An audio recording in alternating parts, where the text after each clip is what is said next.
Hello दोस्तों, नमस्कार। आपके अपने YouTube channel RKM take info पर एक और भर्ती की महत्वपूर्ण जानकारी में आप सभी साथियों का तहे दिल से हार्दिक स्वागत है। दोस्तों, राजस्थान कर्मचारी चयन बोर्ड द्वारा चतुर्सैनिक कर्मचारी भर्ती 2024 का परीक्षा परिणाम जारी किया गया है।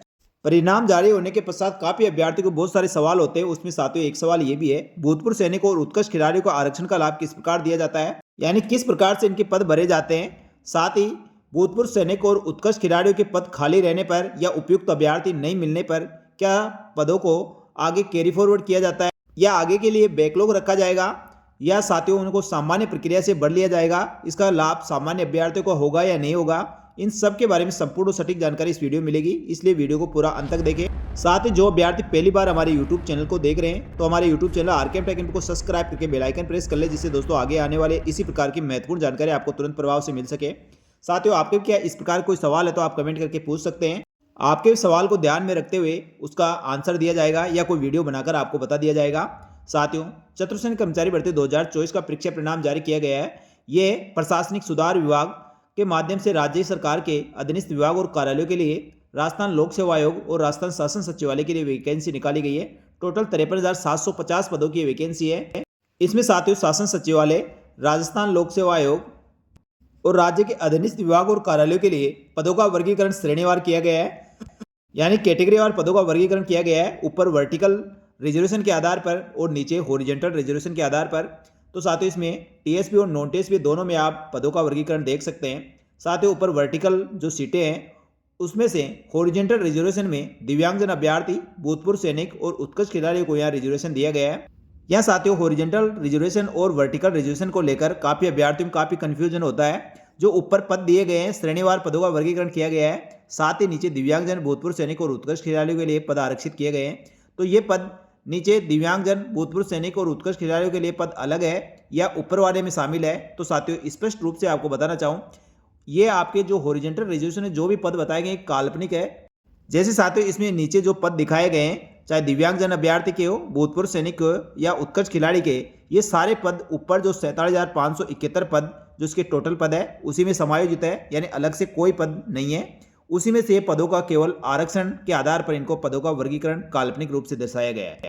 तो इस वीडियो में सम्मानित साथियों अपन भूतपूर्व सैनिक और उत्कृष्ट खिलाड़ी की बात कर रहे हैं, तो मैंने सारे टोटल पद इनके निकाल लिए हैं। इसमें शासन सचिवालय, राजस्थान लोक सेवा आयोग और अधीनस्थ विभाग के टोटल 48,200 पदों में से भूतपूर्व सैनिकों के रिजर्वेशन के आधार पर पदों का वर्गीकरण किया गया है। और राजस्थान सरकार में भूतपूर्व सैनिकों को 12.5% आरक्षण दिया जाता है। साथ ही उत्कृष्ट खिलाड़ी को 2% आरक्षण दिया जाता है। चतुर्थ श्रेणी कर्मचारी भर्ती 2024 का जो विस्तृत नोटिफिकेशन निकला था उसमें भूतपूर्व सैनिकों के लिए 12.5% आरक्षण निर्धारित किया गया था। लेकिन साथियों अभी हाल ही में जो जनवरी में संशोधित नोटिफिकेशन जारी किया गया है उसमें 15% आरक्षण भूतपूर्व सैनिकों के लिए संशोधित किया गया है, यानी भूतपूर्व सैनिकों को 15% सीटें दी गई है। तो साथियों 15% के हिसाब से 48,200 पदों के भूतपूर्व सैनिकों के कैटेगरीवार पदों का वर्गीकरण यहाँ पर किया गया है, जिसमें नियमित और कैरी फॉरवर्ड और बैकलॉग होकर आए पदों का शामिल किया गया है। इसमें जनरल के 2627 पद, एससी कैटेगरी में 940 पद, एसटी में 747 पद, ओबीसी में 1297, एमबीसी में 325 और ईडब्ल्यूएस में 659 पद, यानी टोटल 6575 पद नियमित। साथ ही कैरी फॉरवर्ड बैकलॉग के 20 पद। इस प्रकार टोटल 6595 पद भूतपूर्व सैनिकों के लिए नॉन टीएसपी यानी गैर अनुसूचित क्षेत्र में आरक्षित किए गए हैं। इसी प्रकार साथियों अनुसूचित क्षेत्र यानी टीएसपी क्षेत्र में टोटल 5,550 पद है। 5,550 पदों में से जो भूतपूर्व सैनिकों को पद मिले हैं उसमें नियमित और कैरी फॉरवर्ड दोनों को काउंट करते हुए जनरल में 505 पद मिले हैं, एससी कैटेगरी में 60 पद, एसटी के लिए 239। इस प्रकार नियमित पद 701 और बैकलॉग कैरी फॉरवर्ड के 3 पद यानी टोटल 704 पद टीएसपी क्षेत्र के लिए आरक्षित रखे गए हैं। तो साथियों इसमें से टीएसपी और नॉन टीएसपी दोनों को मिला के बात करें तो नॉन टीएसपी के 6595, टीएसपी के 704 यानी 7,299 पद टीएसपी और नॉन टीएसपी दोनों मिलाकर भूतपूर्व सैनिकों के पद आरक्षित रखे गए हैं। यह साथियों दस्तावेज सत्यापन की जो कट ऑफ जारी की गई है सामान्य अभ्यर्थियों की 2 गुना है, और हॉरिजॉन्टल रिजर्वेशन में जैसे दिव्यांगजन अभ्यर्थी है, उत्कृष्ट खिलाड़ी है और भूतपूर्व सैनिक है, उनका 5 से 10 गुना अभ्यर्थियों को दस्तावेज सत्यापन हेतु कट ऑफ जारी की गई है। अब इन अभ्यर्थियों के दस्तावेज सत्यापन होंगे और दस्तावेज सत्यापन के पश्चात पात्र पाए गए अभ्यर्थियों का अंतिम रूप से चयन किया जाएगा। तो साथियों भूतपूर्व सैनिकों को श्रेणीवार रिजर्वेशन दिया जाता है। उत्कृष्ट खिलाड़ियों की बात करें तो उत्कृष्ट खिलाड़ियों को श्रेणीवार रिजर्वेशन न देकर यहाँ पर टोटल जितनी पोस्टें निकलती है उसके हिसाब से इनकी सीटें आरक्षित की जाती है। उत्कृष्ट खिलाड़ी को 2% रिजर्वेशन के आधार पर रिजर्वेशन सीटें मिलती है। तो साथियों 48,200 पदों में से गैर अनुक्षेत्र नॉन टीएसपी के 819 पद और टीएसपी के 5,550 पदों में से 91 पद उत्कृष्ट खिलाड़ियों को मिले हैं। तो यानी साथियों इतनी सीटें उत्कृष्ट खिलाड़ियों से भरी जाएगी। तो साथियों दस्तावेज सत्यापन हेतु जो कट ऑफ जारी की गई है, कट ऑफ में आप कट ऑफ परसेंटेज देख सकते हैं। भूतपूर्व सैनिकों की श्रेणीवार क्या कट ऑफ गई है, साथ ही स्पोर्ट पर्सन की कट ऑफ ऑल ओवर क्या रही है। इस कट ऑफ के आधार पर अब दस्तावेज सत्यापन पात्रता की जांच की जाएगी और उपयुक्त अभ्यर्थी मिलने पर उनका चयन किया जाएगा। अन्यथा दोस्तों नियमानुसार पदों को भरा जाएगा या कैरी फॉरवर्ड या बैकलॉग रखा जाएगा। तो साथियों इसके बारे में भी आगे इस वीडियो में चर्चा करेंगे, इसके नियम नियमावली क्या है। तो साथियों यहाँ तक की जानकारी आपको अच्छी लगी तो एक बार वीडियो को लाइक जरूर करें और अपने अन्य साथियों को भी शेयर करें। अब बात करें साथियों इसके नियम नियमावली की, तो आपको चतुर्थ कर्मचारी भर्ती का जो फर्स्ट में नोटिफिकेशन निकला था, विस्तृत नोटिफिकेशन, उसको आपको ओपन करना है। इसमें साथियों सारे नियम शर्तें लिखी हुई है। तो अपन को देखना भूतपूर्व सैनिक और उत्कृष्ट खिलाड़ियों के क्या नियम शर्तें हैं। तो साथियों इसके लिए आपको स्क्रॉल करके नीचे आना है। यहाँ जो भूतपूर्व सैनिक वाला ऑप्शन 12 नंबर पॉइंट आपको दिख रहा है, इसको आपको अच्छे से देखना है, पढ़ना है। यहाँ पर सारी जानकारी लिखी हुई है। तो साथियों इसमें भूतपूर्व सैनिकों का आरक्षण, राजस्थान सिविल सेवा भूतपूर्व सैनिकों का आमेलन नियम 1988 के प्रावधानों के अंतर्गत भूतपूर्व सैनिकों के लिए 12.5% आरक्षित है। जो अभी जनवरी में नोटिफिकेशन जारी किया गया है चतुर्थ कर्मचारी भर्ती का, उसमें इसको 15% कर दिया गया है। इसमें साथियों कार्मिक विभाग की अधिसूचना दिनांक 7/12/2022 के अनुसार भूतपूर्व सैनिकों के लिए रिक्तियों का आरक्षण सीधी भर्ती में वर्गवार क्षैतिज होगा। यानी साथियों भूतपूर्व सैनिकों को श्रेणीवार हॉरिजॉन्टल रिजर्वेशन दिया जाएगा। आगे लिखा है किसी वर्ग विशेष में पात्र और उपयुक्त भूतपूर्व सैनिकों की अनुपलब्धता की दिशा में उनके लिए इस प्रकार आरक्षित रिक्तियां सामान्य प्रक्रिया के अनुसार भरी जाएगी और रिक्तियों की समान संख्या में अगले भर्ती वर्ष के लिए अग्रेसित की जाएगी तथा पश्चात ऐसी रिक्तियां व्यापगत हो जाएगी। तो साथियों यहाँ पर स्पष्ट रूप से लिखा हुआ है, यानी भूतपूर्व सैनिकों को श्रेणीवार आरक्षण दिया गया है जो हॉरिजॉन्टल रिजर्वेशन रहेगा। और किसी वर्ग विशेष में पात्र और उपयुक्त भूतपूर्व सैनिक नहीं मिलते हैं तो ऐसी दिशा में उसको सामान्य प्रक्रिया से भर लिया जाएगा। लेकिन साथियों यहाँ उसके समान संख्या में अगले भर्ती वर्ष के लिए अग्रेसित भी किया जाएगा, यानी इसको कैरी फॉरवर्ड भी किया जाएगा और उसके पश्चात उन पदों को समाप्त कर दिया जाएगा और सामान्य प्रक्रिया से भर लिया जाएगा।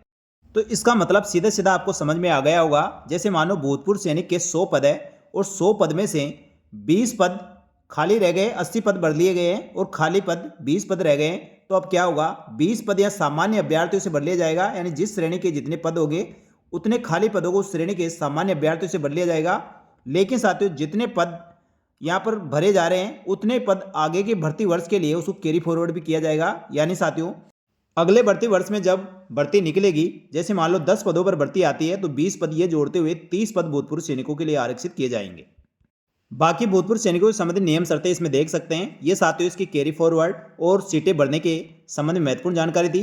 अब बात करें साथियों इसी प्रकार उत्कृष्ट खिलाड़ियों की, उत्कृष्ट खिलाड़ियों के लिए किस प्रकार के नियम और आरक्षण लागू रहता है। तो साथियों उत्कृष्ट खिलाड़ियों की पात्रता रखने वाले अभ्यर्थियों को आरक्षण का लाभ राज्य सरकार के अधिसूचना दिनांक 21/11/2019 के अनुसार कुल पदों का, यहाँ पर साथियों कुल पदों का 2% आरक्षण दिया जाता है और उत्कृष्ट खिलाड़ियों तो आरक्षित पदों के क्षैतिज आरक्षण यानी साथियों हॉरिजॉन्टल रिजर्वेशन ही उत्कृष्ट खिलाड़ियों को दिया जाता है। अर्थात आवेदक जिस वर्ग, सामान्य वर्ग, आर्थिक रूप से कमजोर वर्ग, अनुसूचित जाति, अनुसूचित जनजाति, पिछड़ा वर्ग, अति पिछड़ा वर्ग का होगा उसे उसी वर्ग के अंतर्गत समायोजित किया जाएगा। आरक्षित पदों हेतु पात्र और उपयुक्त अभ्यर्थी उपलब्ध नहीं होते हैं। इस स्थिति में पदों को नियमानुसार सामान्य प्रक्रिया से भरा जाएगा और ऐसी रिक्तियां पश्चातवर्ती वर्षों के लिए अग्रेसित नहीं की जाएगी। उत्कृष्ट खिलाड़ियों की श्रेणी में केवल वही अभ्यर्थी आवेदन कर सकते हैं जो कार्मिक विभाग की अधिसूचना के अनुसार नीचे दिए गए तालिका के अनुसार जो खेल दिए गए हैं उसमें आप पार्टिसिपेट कर रखे हैं। तो यहाँ साथियों सीधा सीधा मतलब यही है, उत्कृष्ट खिलाड़ियों को हॉरिजॉन्टल रिजर्वेशन दिया जाता है और ये टोटल सीटों का 2% रिजर्वेशन होता है। या उत्कृष्ट खिलाड़ियों को श्रेणीवार आरक्षण नहीं दिया जाता है, या टोटल जो सीटें निकलती है उसका 2% उत्कृष्ट खिलाड़ियों के लिए सीटें आरक्षित रहती है। यहाँ पर साथियों जिस वर्ग का अभ्यर्थी होगा उसे उसी वर्ग में समायोजित किया जाएगा। यानी एससी का कोई अभ्यर्थी है और उत्कृष्ट खिलाड़ी है तो उसे एससी की सीट पर ही उसको समायोजित किया जाएगा। यानी उसके चाहे कितने भी नंबर हो वह जनरल फाइट नहीं कर सकता, जनरल की सीट नहीं ले सकता। एसटी का कैटेगरी का कोई उत्कृष्ट खिलाड़ी तो एसटी में उसका सिलेक्शन होगा, एससी का है तो एससी में होगा, ओबीसी का है तो ओबीसी का। यदि साथियों उपयुक्त अभ्यर्थी नहीं मिलते हैं तो ऐसी स्थिति में उसको सामान्य प्रक्रिया से टोटल सीटें बढ़ ली जाएगी और ऐसी पदों को आगे कैरी फॉरवर्ड भी नहीं किया जाएगा, यानी आगे के लिए उसको बैकलॉग भी नहीं रखा जाएगा। ये साथियों उत्कृष्ट खिलाड़ियों के लिए नियम है। तो यहाँ साथियों उत्कृष्ट खिलाड़ी और भूतपूर्व सैनिकों के रिजर्वेशन और इनके पदों का वर्गीकरण किस प्रकार से होता है और कैसे इनका सिलेक्शन होगा, वो सारी जानकारी आपको इसमें उपलब्ध करा दी गई है। तो साथियों ये जानकारी अच्छी लगी तो वीडियो को लाइक जरूर करें। एक बार फिर से साथियों मोटा मोटा आपको बताता हूँ, भूतपूर्व सैनिकों में श्रेणीवार रिजर्वेशन दिया जाता है और हॉरिजॉन्टल रिजर्वेशन होता है। यहाँ पर साथियों श्रेणीवार अभ्यर्थियों का सिलेक्शन होता है। यदि कोई जनरल का अभ्यर्थी है तो उसका जनरल में सिलेक्शन होगा, एसटी का अभ्यर्थी है तो एसटी का होगा। यदि साथियों उपयुक्त अभ्यर्थी नहीं मिलता तो उसी कैटेगरी के अभ्यर्थी को सामान्य अभ्यर्थी का सिलेक्शन किया जाएगा। जैसे मान लो साथियों ओबीसी कैटेगरी में 1297 अभ्यर्थी है तो 1200 अभ्यर्थी भूतपूर्व सैनिक मिल गए हैं और 97 पद रिक्त रह गए हैं। ऐसी स्थिति में ओबीसी के 97 अभ्यर्थियों से इन सीटों को भर लिया जाएगा और इन 97 पदों को आगे की जो भी भर्ती निकलेगी उसके लिए कैरी फॉरवर्ड कर दिया जाएगा।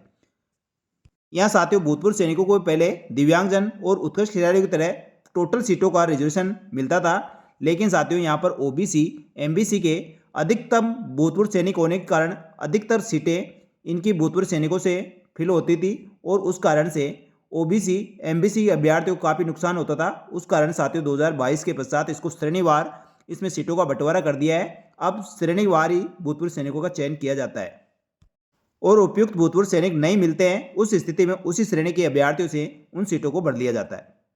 लेकिन साथियों उत्कृष्ट खिलाड़ियों में ऐसा नहीं होता। उत्कृष्ट खिलाड़ियों में टोटल सीटों का रिजर्वेशन उत्कृष्ट खिलाड़ियों को मिलता है, यानी 2% के हिसाब से यहाँ सीटें अलॉट की जाती है। यहाँ जिस श्रेणी का अभ्यर्थी होगा उसी श्रेणी की वह सीट खाएगा, यानी साथियों कोई जनरल का अभ्यर्थी है तो वह जनरल में जाएगा, एससी का अभ्यर्थी है तो एससी में। यहाँ उत्कृष्ट खिलाड़ी में नुकसान यही है, जैसे मान लो 819 अभ्यर्थियों में से 500 अभ्यर्थी ओबीसी के हैं तो 500 ओबीसी के अभ्यर्थियों की सीट खाएगा, न कि साथियों अन्य श्रेणी की।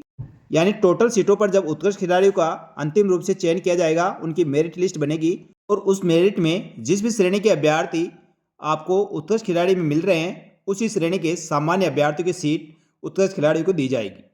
यहाँ नुकसान ये हो सकता है साथियों, टोटल सीटों पर रिजर्वेशन मिलता है तब, जैसे उत्कृष्ट खिलाड़ी में अनुसूचित क्षेत्र की टोटल 91 पोस्टें हैं और 91 सीटों पर उत्कृष्ट खिलाड़ियों का चयन किया जाना है। लेकिन साथियों ये सारे अभ्यर्थी मान लो एससी कैटेगरी के हैं तो एससी कैटेगरी के सामान्य अभ्यर्थी उसकी जगह सभी जगह उत्कृष्ट खिलाड़ी का चयन हो जाएगा, क्योंकि 91 सीट भरना जरूरी है। ऐसी स्थिति साथियों दिव्यांगजन अभ्यर्थी और उत्कृष्ट खिलाड़ियों में होती है, भूतपूर्व सैनिकों में अलग तरह से, क्योंकि श्रेणीवार वहाँ पदों का वर्गीकरण कर दिया गया है, इसलिए यहाँ पर ऐसी स्थिति नहीं बनती है। तो उम्मीद करता हूँ साथियों आपके द्वारा जो सवाल पूछा जा रहा था उस सवाल का जवाब आपको मिल गया होगा। ये जानकारी अच्छी लगी तो वीडियो को लाइक जरूर करें और इसके अलावा दोस्तों चतुर्थ श्रेणी कर्मचारी भर्ती के संबंध में और किसी प्रकार कोई भी मन में आपके डाउट हो तो आप कमेंट करके जरूर पूछें, आपके सभी सवालों का जवाब देने का प्रयास किया जाएगा। तो साथियों इसी प्रकार की महत्वपूर्ण जानकारी के लिए हमारे YouTube channel RKM take info को सब्सक्राइब करके बेल आइकन प्रेस कर ले, साथ ही हमारे टेलीग्राम चैनल को भी ज्वाइन कर ले जिससे भर्तियों की तुरंत जानकारी आपको मिल सके। इस वीडियो में इतना ही, जल्दी मिलेंगे दोस्तों एक और भर्ती की महत्वपूर्ण सटीक जानकारी लेकर। तब तक के लिए धन्यवाद। जय हिंद, जय भारत।